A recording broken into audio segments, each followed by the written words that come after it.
আসসালামু আলাইকুম, সবাইকে স্বাগতম আমার ইউটিউব চ্যানেলে। আমি সামিয়া ইসলাম বলছি। আজ আমি আপনাদের সঙ্গে শেয়ার করতে যাচ্ছি 2টি ডিম দিয়ে ক্যারামেল এগ পুডিং রেসিপি, তাও আবার চুলায় তৈরি। সাথে অনেকগুলো টিপস রয়েছে, অর্থাৎ ক্যারামেল এগ পুডিং তৈরি করতে A to Z যত টিপস থাকে সবগুলো আমি এই ভিডিওতে শেয়ার করার চেষ্টা করব। তাই আপনার জন্য এই ভিডিওটি খুবই গুরুত্বপূর্ণ হতে যাচ্ছে। বরাবরের মতো বলে নিচ্ছি, ভিডিওটি স্কিপ করে দেখবেন না, তা না হলে কোনো কিছুই বুঝতে পারবেন না। তো আজকের মূল পর্বে যাওয়া যাক।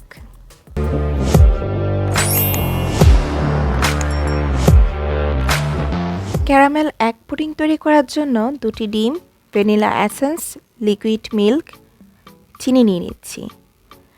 কতটুকু উপকরণ নিয়েছি তা আমি পুডিংটি তৈরি করার সময় আপনাদেরকে বুঝিয়ে দেব।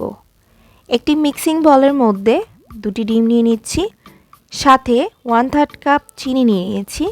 মিষ্টির পরিমাণটা যদি বাড়াতে বা কমাতে চান সেক্ষেত্রে চিনির পরিমাণটা বাড়িয়ে বা কমিয়ে নিলে হবে, তবে আমি যে পরিমাণে এখানে চিনি ব্যবহার করেছি এই পুডিংয়ের জন্য পারফেক্ট। 1 চা চামচ দিয়ে দিয়েছি ভ্যানিলা এসেন্স, এখানে অবশ্যই ভ্যানিলা এসেন্সটা দিবেন। ভ্যানিলা এসেন্সটা দেওয়ার পর আমি সবগুলো উপকরণ মিশিয়ে নিচ্ছি, তবে আপনার হাতের নাগালে যদি ভ্যানিলা এসেন্সটা না থাকে সেক্ষেত্রে আপনি এলাচের গুঁড়ো দিতে পারবেন। 1 কাপ তরল দুধ দিয়ে দিয়েছি, দুধটাকে আগে থেকে জাল করে একটু ঘন করে ঠান্ডা করে এখানে দিয়েছি। এখন আবারও সবগুলো উপকরণ মিশিয়ে নিচ্ছি, মিশিয়ে একপাশে রেখে দিব এই মিশ্রণটা। এখন ক্যারামেল এগ পুডিংটি তৈরি করবার জন্য ক্যারামেল তৈরি করে নিব। তার জন্য চুলায় একটি প্যান বসিয়ে প্যানটাকে একটু গরম করে চুলার আঁচটা লতে রেখে এর মধ্যে 2 টেবিল চামচ চিনি দিয়ে দিয়েছি, সাথে 1 টেবিল চামচ পানি দিয়ে দিয়েছি। চুলার আঁচটা এই পর্যায়ে লতেই থাকবে। যখন দেখবেন চিনিটা ব্রাউন কালার হয়ে এসেছে ওই পর্যায়ে চুলা থেকে নামিয়ে যে মোল্ডে আপনি পুডিংটি তৈরি করবেন ওই মোল্ডে বা ওই পাত্রে এই ক্যারামেলটা দিয়ে দিবেন। দিয়ে একটু চারপাশে ঘুরিয়ে নেবেন, ঘুরিয়ে কিছুক্ষণের জন্য ঠান্ডা হবার জন্য রেখে দিবেন। আর অবশ্যই এই ক্যারামেলটা গরম থাকা অবস্থায় পাত্রে বা মোল্ডে সাথে সাথে দিয়ে দিবেন। এখন অন্যদিকে চুলায় একটি প্যান বসিয়ে এর মধ্যে একটি স্ট্যান্ড দিয়ে দিয়েছি। পুডিং মোল্ডের মাঝ বরাবর যেন পানিটা থাকে ওইভাবে আমি এই পাত্রে পানিটা দিয়ে গরম হবার জন্য চুলাটা মিডিয়াম আঁচে রেখে দিয়েছি। অন্যদিকে ক্যারামেলটা যখন ঠান্ডা হয়ে শক্ত হয়ে যাবে ওই পর্যায়ে এর ওপর একটি ছাঁকনি দিয়ে আগে থেকে মিশিয়ে নেওয়া সেই পুডিংয়ের মিশ্রণটা ছেঁকে নিচ্ছি। এতে করে পুডিংটা খুব স্মুথ থাকবে, কোনো প্রকার ভিতরে দানা দানা থাকবে না। এখন এই মোল্ডের উপর একটি অ্যালুমিনিয়াম ফয়েল পেপার দিয়ে আমি ঢেকে নিচ্ছি। আপনারা চাইলে যে কোনো ঢাকনা দিয়ে ঢেকে নিতে পারবেন, অর্থাৎ এই দিকে খেয়াল রেখে ঢাকনা দিয়ে ঢেকে নিতে হবে যাতে করে বাহিরের বাতাসটা পুডিংয়ের মিশ্রণের মধ্যে না যায়। অন্যদিকে পানিটাও গরম হয়ে গিয়েছে, ওই পর্যায়ে আমি স্ট্যান্ডের উপরে পুডিং মোল্ডটা বসিয়ে দিয়েছি এবং ঢাকনা দিয়ে ঢেকে রেখে দিব। আর ঢাকনার মধ্যে যে ছিদ্রটা আছে ওইটা বন্ধ করার জন্য এখানে আমি লং নিয়েছি।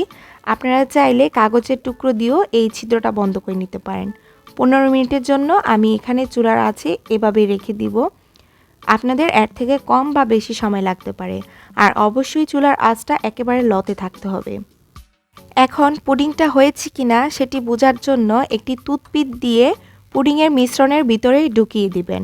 যখন দেখবেন টুথপিক বা কেক টেস্টারটা একেবারে ফ্রেশ বের হয়েছে তখন বুঝে নেবেন পুডিংটা পারফেক্টলি হয়ে গিয়েছে। ওই পর্যায়ে চুলার আঁচটা বন্ধ করে পুডিংটা ঠান্ডা করে পরিবেশন করে নিতে পারেন।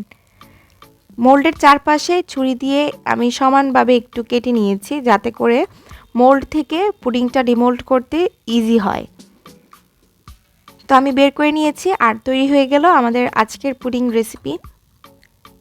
এখন পরিবেশন করে খাওয়ার পালা, তার আগে দেখিয়ে দিচ্ছি কতটা সফট আর তুলতুলে হয়েছে।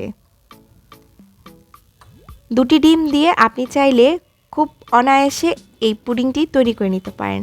আশা করি আপনার পরিবারের সবাই খুব পছন্দ করবে।